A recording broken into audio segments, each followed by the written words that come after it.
Karnataka police academy Karnataka ರಾಜ್ಯ police ಇಲಾಖೆಗೆ ಉತ್ತಮ ಅಧಿಕಾರಿಗಳನ್ನು ನೀಡಲು ಅವಿರತ ಶ್ರಮಿಸುತ್ತಿದೆ.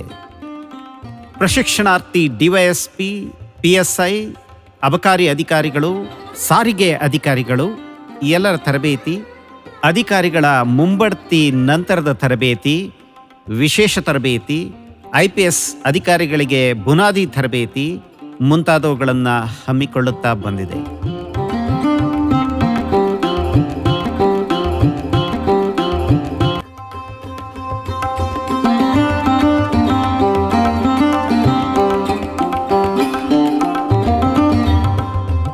ಕರ್ನಾಟಕ ಪೊಲೀಸ್ ಅಕಾಡೆಮಿಗೆ 46ನೇ ತಂಡದ 335 ಜನ ಆರಕ್ಷಕ ಉಪನಿರೀಕ್ಷಕ ಪ್ರಶಿಕ್ಷಣಾರ್ಥಿಗಳು ದಿನಾಂಕ 29/1/2025 ಮೂಲ ತರಬೇತಿಗೆ ಮಾನವೀಯ ಪೊಲೀಸ್ ಸೇವೆಗೆ ಹಾಜರಾಗಿರುತ್ತಾರೆ. ಪ್ರಶಿಕ್ಷಣಾರ್ಥಿ PSI ರವರುಗಳನ್ನು ತರಬೇತಿಗೆ ಸಜ್ಜುಗೊಳಿಸಲು ಪೂರ್ವಾಭಿಮುಖವಾಗಿ ಮೊದಲ ವಾರ ಶೂನ್ಯ ವಾರದ ದೃಷ್ಟಿಕೋನದಲ್ಲಿ ಎಲ್ಲ ಬೋಧಕ ವರ್ಗದ ಸೂಕ್ತ ಮಾರ್ಗದರ್ಶನದಲ್ಲಿ ಅಣಿಗೊಳಿಸಲಾಗಿರುತ್ತದೆ. ತರಬೇತಿ ವಿಭಾಗದ ADGP ಮಾನ್ಯ ಶ್ರೀ ಅಲೋಕ್ ಕುಮಾರ್ ಅವರು ತರಬೇತಿಗೆ ವಿದ್ಯುಕ್ತವಾಗಿ ಚಾಲನೆಯನ್ನು ನೀಡಿರುತ್ತಾರೆ. ಒಳಾಂಗಣ ತರಬೇತಿಯಲ್ಲಿ ಪ್ರಶಿಕ್ಷಣಾರ್ಥಿಗಳಿಗೆ ಮಹಿಳೆ ಮತ್ತು ಮಕ್ಕಳ ಮೇಲಿನ ದೌರ್ಜನ್ಯದ ತನಿಖೆ, ಪೊಲೀಸ್ IT, ಸೈಬರ್ ಅಪರಾಧ ತನಿಖೆ, ಗಣ್ಯರ ಭದ್ರತೆ ವಿಧಾನಗಳು, ಗುಂಪು ನಿಯಂತ್ರಣ, ಮಾದಕ ವಸ್ತುಗಳ ವಿರುದ್ಧ ದಾಳಿ ಮತ್ತು ತನಿಖೆ, ಸಂಚಾರ ನಿಯಂತ್ರಣ ಮತ್ತು ಜಾರಿ, ಬೆರಳಚ್ಚು ಪತ್ತೆ ಮತ್ತು ಸಂಗ್ರಹ, ವಿಪತ್ತುಗಳ ನಿರ್ವಹಣೆ, CPR ಪ್ರಥಮ ಚಿಕಿತ್ಸೆ, ಶಸ್ತ್ರಗಳ ಬಳಕೆ ನಿರ್ವಹಣೆಗಳ ಬಗ್ಗೆ ತರಬೇತಿ ನೀಡಲಾಗಿರುತ್ತದೆ. ಘಟನಾವಳಿ ಆಧಾರಿತ ಸನ್ನಿವೇಶಗಳನ್ನು ಸೃಷ್ಟಿಸಿ ಸರಗಳ್ಳತನ, ರಸ್ತೆ ಅಪಘಾತ, ಗುಂಪು ಚೆದರಿಸುವ ಬಗ್ಗೆ ಪ್ರಾತ್ಯಕ್ಷಿಕೆ ನೀಡಲಾಗಿರುತ್ತದೆ. ನುರಿತ ತಜ್ಞರ ತಂಡದಿಂದ ಪೊಲೀಸ್ ಇಲಾಖೆಯಲ್ಲಿ ಕೃತಕ ಬುದ್ಧಿಮತ್ತೆ ಬಳಕೆ, ಪರಿಸರ ಸಂರಕ್ಷಣೆಯಲ್ಲಿ ಪೊಲೀಸರ ಪಾತ್ರ, ನೀತಿ ಜಾರಿಯಲ್ಲಿ ಎದುರಾಗಬಹುದಾದ ಸಂದಿಗ್ಧ ಸನ್ನಿವೇಶಗಳು, ಕರ್ತವ್ಯದಲ್ಲಿ ವೃತ್ತಿಪರತೆ, ಮಾದಕ ವ್ಯಸನ, ಮಂಪರು ಭಯೋತ್ಪಾದನೆಗಳ ವಿಷಯದಲ್ಲಿ ಸಂವಾದಗಳನ್ನು ಏರ್ಪಡಿಸಲಾಗಿರುತ್ತದೆ. ವೃತ್ತಿಪರ ತರಬೇತಿ ಹೊಂದಿದ, ಅತ್ಯುತ್ತಮ ಮಾಹಿತಿ ಹೊಂದಿದ, ಜನಸ್ನೇಹಿ ಸರ್ಕಾರಿ ಅಧಿಕಾರಿ ಸಿಬ್ಬಂದಿಯನ್ನು ಅಣಿಗೊಳಿಸಲು ನೆರವಾಗುವ ಕೇಂದ್ರ ಸರ್ಕಾರದ ರಾಷ್ಟ್ರೀಯ ಮಿಷನ್ ಐಘಾಟ್ ಕರ್ಮಯೋಗಿ ಡಿಜಿಟಲ್ ಮಾಧ್ಯಮದಲ್ಲಿ ಪ್ರಶಿಕ್ಷಣಾರ್ಥಿಗಳು 47 ಕೋರ್ಸ್ಗಳನ್ನು, ಹಾಗೆಯೇ ಇನ್ಫೋಸಿಸ್ ಸ್ಪ್ರಿಂಗ್ ಬೋರ್ಡ್ನಲ್ಲಿ 13 ಕೋರ್ಸ್ಗಳನ್ನು ಸಫಲತೆಯಿಂದ ಪ್ರಮಾಣಪತ್ರದೊಂದಿಗೆ ಮುಕ್ತಾಯ ಮಾಡಿರುತ್ತಾರೆ. ಮಾದಕ ವಸ್ತುಗಳ ವಶಪಡಿಸುವ ವಿಧಾನ, ಮನುಷ್ಯನ ದೇಹದ ಮೇಲಿನ ಅಪರಾಧ, ಸೈಬರ್ ತನಿಖೆ, ಮಹಿಳೆಯರ ಮೇಲಿನ ಅಪರಾಧ, ಗುಂಪು ನಿಯಂತ್ರಣ, ಹಿರಿಯ ಮತ್ತು ಕಿರಿಯ ಅಧಿಕಾರಿಗಳ ನಡುವಿನ ಭಿನ್ನಾಭಿಪ್ರಾಯ ಶಮನ ಮುಂತಾದ ವಿಷಯಗಳ ಬಗ್ಗೆ ಪ್ರಾಯೋಗಿಕವಾಗಿ ಪ್ರಾತ್ಯಕ್ಷಿಕೆಯ ಕಲಿಕೆಗೆ ತರಬೇತಿಯಲ್ಲಿ ಒತ್ತು ನೀಡಲಾಗಿರುತ್ತದೆ. ತರಬೇತಿಯಲ್ಲಿ ಕಲಿತ ಬಹುಮುಖ್ಯ ಪಠ್ಯವನ್ನು ಚೆನ್ನಾಗಿ ಅರ್ಥೈಸಿಕೊಂಡು ಸರಿಯಾದ ಅಧ್ಯಯನದೊಂದಿಗೆ ಮನನ ಮಾಡಿಕೊಳ್ಳುವ ಮಿಲಿಕ್ most important lesson learned in class, key takeaways to improve learning absorption ಎಂಬ ವಿನೂತನ ಪ್ರಯೋಗವನ್ನು ತರಬೇತಿಯಲ್ಲಿ ಪ್ರಾರಂಭಿಸಲಾಯಿತು. ನೀತಿ, ಮೌಲ್ಯ ಹಾಗೂ ಸಮಗ್ರತೆಗಳನ್ನು ಪೊಲೀಸ್ ಸೇವೆಯಲ್ಲಿ ಅಳವಡಿಸಿಕೊಳ್ಳಲು ಹಾಗೂ ಅನೀತಿಯಿಂದ ಉಂಟಾಗುವ ದುಷ್ಪರಿಣಾಮಗಳ ಬಗ್ಗೆ ವಿವರಿಸುವ, ಮನನ ಮಾಡುವ ಕಾರ್ಯಾಗಾರವನ್ನು ಆಯೋಜಿಸಲಾಯಿತು. ದೈನಂದಿನ ದಿನಮಾನದಲ್ಲಿ ಪೊಲೀಸ್ ಇಲಾಖೆಗೆ ಎದುರಾಗಬಹುದಾದ ಸಮಸ್ಯೆಗಳು ಮತ್ತು ಸವಾಲುಗಳನ್ನು ಸಮರ್ಪಕವಾಗಿ ಎದುರಿಸಲು ಅದನ್ನು ಸರಿಯಾಗಿ ಗುರುತಿಸಿ ಸಾರ್ವಜನಿಕರಿಗೆ ತಿಳಿಸಲು, ಮಾತನಾಡುವ ಕಲೆಯನ್ನು ಕಲಿಸಲು ಅನುಕೂಲವಾಗುವಂತೆ ಪ್ರತಿಕ್ಷಣಾರ್ಥಿಗಳಿಂದಲೇ ಪಬ್ಲಿಕ್ ಸ್ಪೀಕಿಂಗ್ ಎಂಬ ಕಾರ್ಯಕ್ರಮವನ್ನು ಆಯೋಜನೆ ಮಾಡಲಾಯಿತು. ಪೊಲೀಸ್ ನಿಷ್ಕ್ರಿಯತೆ ಹಾಗೂ ಸೂಕ್ತ ಸ್ಪಂದನೆ ಎರಡು ವಿಧಾನಗಳಿಂದ ಆಗಬಹುದಾದ ಕೆಡುಕು ಹಾಗೂ ಒಳಿತಿನ ಮಾನದಂಡದ ಕಲಿಕೆಗೆ ಆ ಎರಡೂ ಮಜಲನ್ನು ಅರ್ಥ ಮಾಡಿಸಲು ಅಂತಹ ಸಂತ್ರಸ್ತರನ್ನು ಕರೆಸಿ ಪ್ರಶಿಕ್ಷಣಾರ್ಥಿಗಳೊಂದಿಗೆ ನೇರ ಸಂವಾದವನ್ನು ಮಾಡಿಸಲಾಯಿತು. ಉನ್ನತ ಹಿರಿಮೆ ಪಡೆದ ಪೊಲೀಸ್ ಅಧಿಕಾರಿಗಳು ಬರೆದ ಪುಸ್ತಕಗಳ ಬಗ್ಗೆ ಅವರು ಬರೆದ ಪುಸ್ತಕದ ಅವಲೋಕನವನ್ನು ಮಾಡಿಸಲಾಯಿತು. ಪೊಲೀಸ್ ಇಲಾಖೆಯ ಉನ್ನತ ಅಧಿಕಾರಿಗಳಾದ ವಿಶ್ರಾಂತ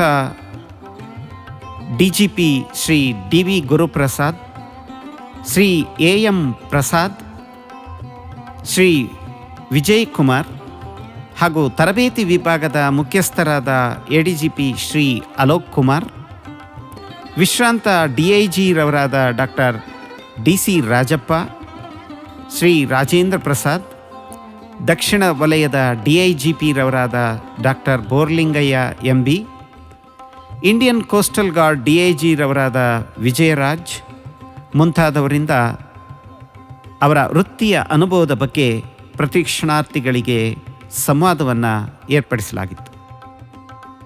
ಪ್ರಕರಣಗಳು ಹಾಗೂ ನ್ಯಾಯಾಲಯದ ಹೆಗ್ಗುರುತಿನ ತೀರ್ಪುಗಳನ್ನು ಗುರುತಿಸಿ ಒಗ್ಗೂಡಿಸಿ ಅಭ್ಯಸಿಸಲಾಯಿತು. ಜ್ಞಾನ ಸಂಚಾರ, ನಡಿಗೆಯೊಂದಿಗೆ ಕಲಿಕೆ, ಅರಿಸ್ಟಾಟಲ್ ವಾಕಿಂಗ್ ಪ್ರಶಿಕ್ಷಣಾರ್ಥಿಗಳಿಗೆ ಬೌದ್ಧಿಕ ಚಲನೆಗೆ ಅನುವು ಮಾಡುವುದರ ಮೂಲಕ ಅವರ ಬೌದ್ಧಿಕ ಜ್ಞಾನ ಅಭಿವೃದ್ಧಿಗೆ, ಕಲಿಕೆಗೆ ಆಸ್ಪದವಾಗುವಂಥ ವಾತಾವರಣದ ಒಂದು ವಿನೂತನ ಪ್ರಯೋಗವನ್ನು ತರಬೇತಿಯಲ್ಲಿ ಮಾಡಲಾಯಿತು. ಪೊಲೀಸ್ ಠಾಣೆ, ಬಂದಿಖಾನೆ, ಅಶ್ವದಳ, ಗುಪ್ತವಾರ್ತೆ ಘಟಕ ಮುಂತಾದ ವಿಭಾಗಗಳಿಗೆ ಭೇಟಿ ನೀಡಲಾಯಿತು. ಅರಮನೆ ಭದ್ರತೆ ಹಾಗೂ ಕೃಷ್ಣರಾಜಸಾಗರ ಜಲಾಶಯದ ಭದ್ರತೆಯ ಪರಿಶೋಧನೆಯನ್ನು ಕೈಗೊಳ್ಳಲಾಯಿತು.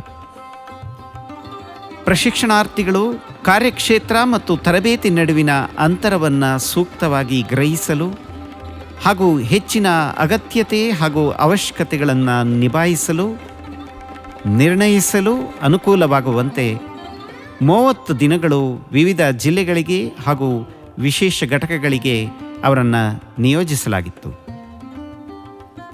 ಸಂಶೋಧನೆ ಹಾಗೂ ಅಭಿವೃದ್ಧಿಯ ಭಾಗವಾಗಿ ಸಮಸ್ಯೆಗಳನ್ನು ಇತ್ಯರ್ಥಪಡಿಸುವ ಪೊಲೀಸ್ ಕರ್ತವ್ಯದ ಅಂಗವಾಗಿ ಆ ಸಮಸ್ಯೆಗಳ ಬಗ್ಗೆ ಸಾರ್ವಜನಿಕರಿಗೆ ಇರಬಹುದಾದ ದೃಷ್ಟಿಕೋನದ ಬಗ್ಗೆ ಅಭಿಪ್ರಾಯವನ್ನು ಅರ್ಥೈಸಿಕೊಳ್ಳಲು ವಿಚಾರ ವಿನಿಮಯವನ್ನು ಏರ್ಪಾಡು ಮಾಡಲಾಗಿತ್ತು. ಒಳಾಂಗಣ ಮತ್ತು ಹೊರಾಂಗಣ ತರಬೇತಿಯಲ್ಲಿ ಸ್ವಲ್ಪ ಹಿಂದೆ ಬೀಳುವ ಪ್ರಶಿಕ್ಷಣಾರ್ಥಿಗಳನ್ನು ಮತ್ತೆ ಮುಖ್ಯವಾಹಿನಿಗೆ ತರಲು ಗುರುವಿನ ಆಪ್ತ ಸಲಹೆ ಹಾಗೂ ಅಕಾಡೆಮಿಯ ತೀವ್ರ ನಿಗಾ ಘಟಕವನ್ನು ಸ್ಥಾಪಿಸಿ ಅಂಥವರ ಬಗ್ಗೆ ಸರಿಯಾದ ಗಮನ ವಹಿಸಲಾಯಿತು.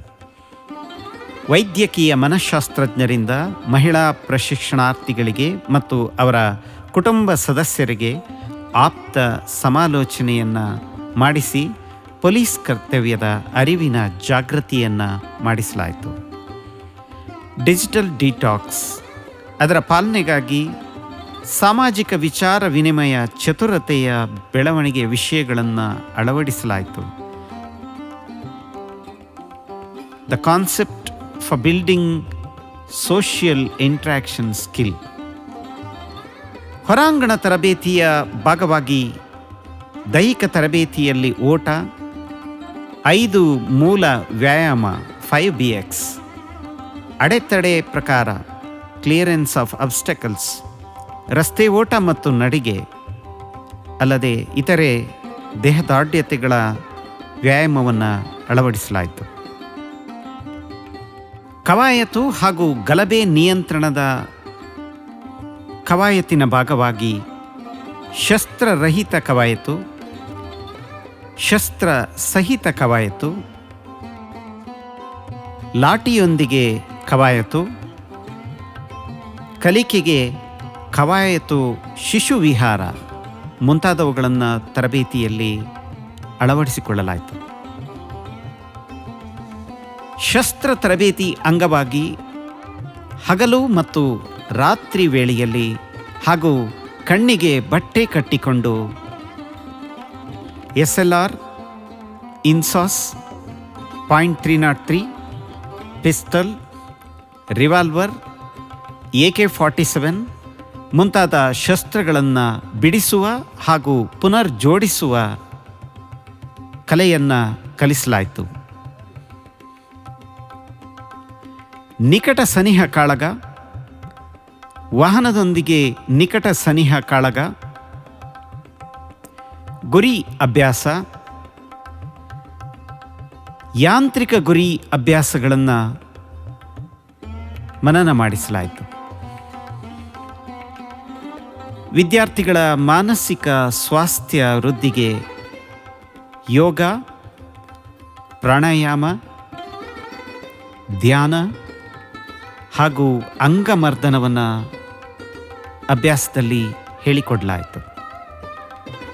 ಸಮರ ಕಲೆಯ ಭಾಗವಾಗಿ ಕರಾಟೆ ಹಾಗೂ ಅದಕ್ಕೆ ಸಂಬಂಧಿಸಿದ ದೈಹಿಕ ಕಸರತ್ತುಗಳನ್ನು ಕಲಿಸಲಾಯಿತು.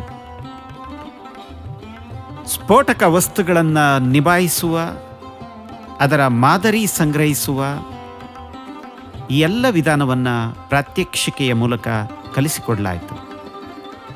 ವಾಹನ ಚಾಲನೆ ಮತ್ತು ವಾಹನಗಳ ನಿರ್ವಹಣೆ ಬಗ್ಗೆ ಕಲಿಸಿಕೊಡಲಾಯಿತು.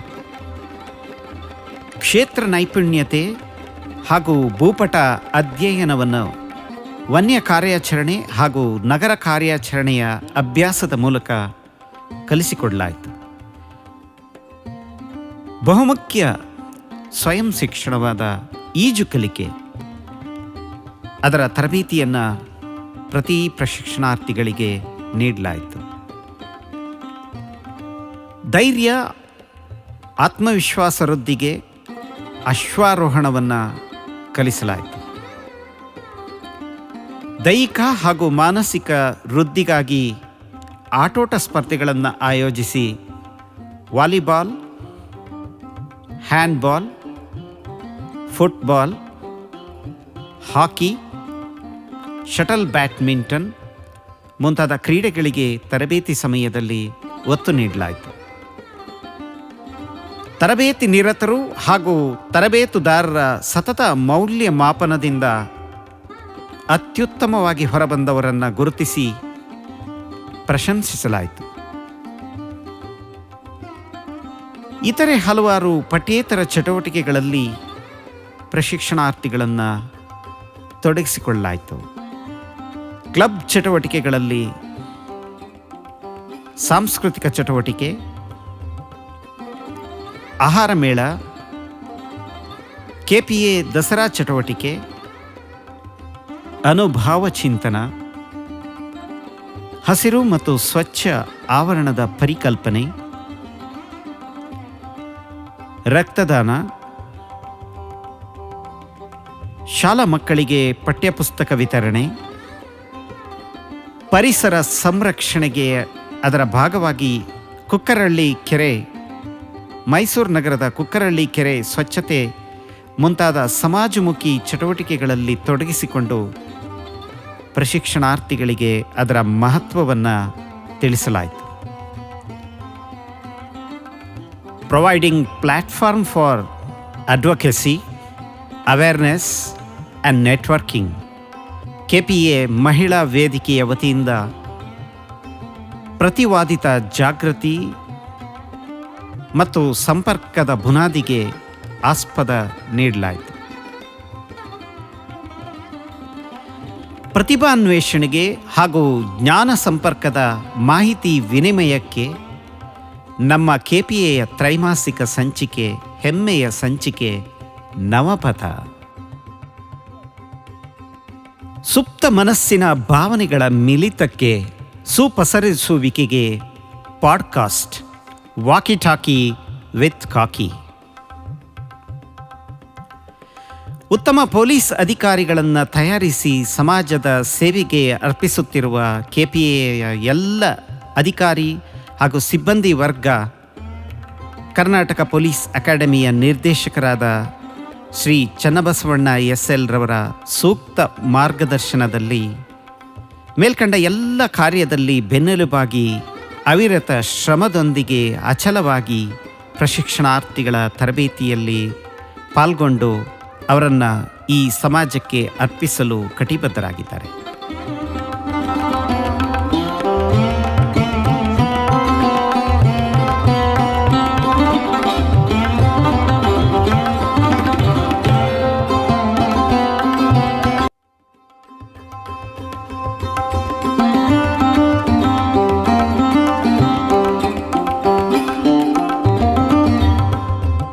ಉಳಿಯಿಂದ ಕೆತ್ತಿದ ಶಿಲ್ಪವಾಗಲು, ನಾಡ ಜನಸೇವೆಗೆ ಸೂಕ್ತ ಸ್ವಭಾವ ರೂಢಿಸಲು, ಪ್ರಶಾಂತ ಸುಂದರ ಹಸಿರ ಬನಸಿರಿಯ ನಡುವೆ ಪಕ್ಷಿಗಳ ಕಲರವದ ಜೊತೆ ನಮ್ಮ ದಿನಚರಿ.